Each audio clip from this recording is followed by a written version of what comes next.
Myself Sejal Pawar. I am from BTech Division B. Today I will be presenting on conventional grid versus smart grid. We will discuss what they are and how they are different, the advantages and of smart grid and the challenges in implementing them. Let's begin. A power grid is simply a network that delivers electricity from the products a customers over the years. Energy demand has grown and and so have the challenges in managing it. The conventional grid was designed many decades ago. It works, but it takes modern features like modern features. A smart grid, a smart grid is like a technology upgrade. If the conventional grid is like a landline phone, the smart grid is like a smartphone. Both both the main job is, but the one does it more intelligent. A conventional grid is the traditional electricity network we have been using for decades. It works in a simple way. Power is generated at a central station and transmitted through a high voltage line and are distributed to consumers. However, it mostly a one-way system managing information flow from the utility to the consumer, but not back. For example, the traditional electricity supply network used in many developing regions. Now we will see the what is smart grid. The smart grid is an upgraded version of the conventional grid equipped with the digital communication, sensors, and automation technology. It allows two-way communication between power producers and the consumers. It can monitor electricity usage in real time, integrated renewable energy, and improve reliability. For example, the in the US, smart grid modernization product or India's pilot smart grid products in states like Gujarat. Now we will see the difference between conventional grid and smart grid. Here is a side by side comparison. In this first point is definition traditional.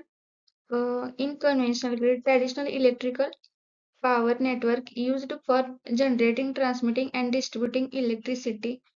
In in the smart grid, it is the modernized power grid that uses digital communication, sensors, and automation to manage electricity efficiently.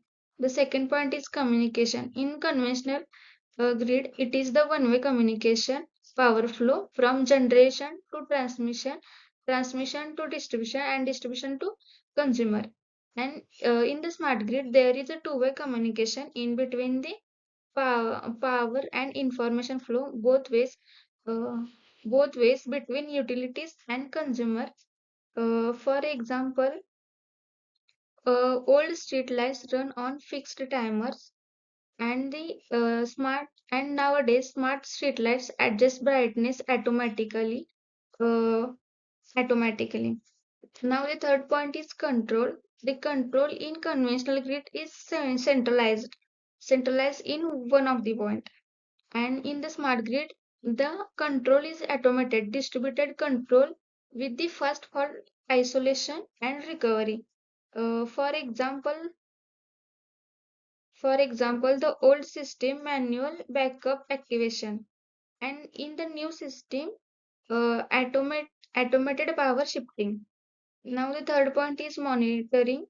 In the conventional grid, limited, mostly manual faults are detected after they happen.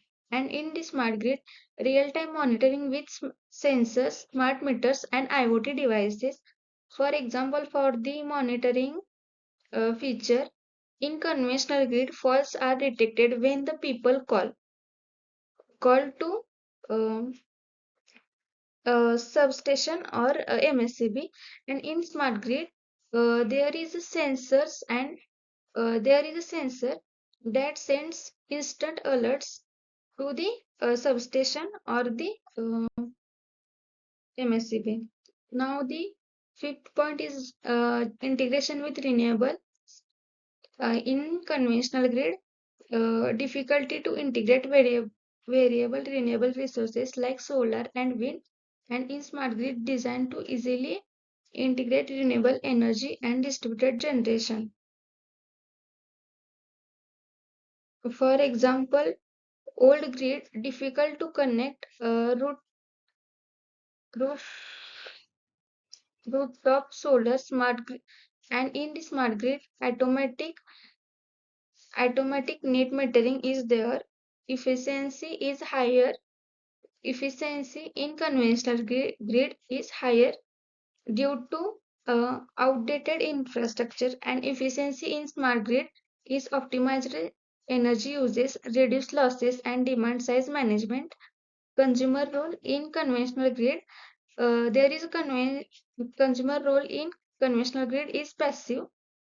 Consumers only use electricity, and in the smart grid, the consumer role is active can and it can generate, store, and sell electricity back to the grid. Reliability in conventional grid is more prone to blackouts and voltage fluctuation, and in the smart grid, reliability is self-healing capability, reliability, and stability. Uh, smart A smart grid brings several advantages. They are more efficient and reduce losses. They are more reliable with fewer outage. They are support renewable energy integration easily. They allows consumers to generate and sell electricity back to the grid. And of course, no system is perfect. The smart grid have also challenges. We will see the challenges in smart grids. The smart grid have high initial cost. They face a security risk due to the digital connectivity. They require a skilled workforce for the maintenance, and the technology is complex. Thank you.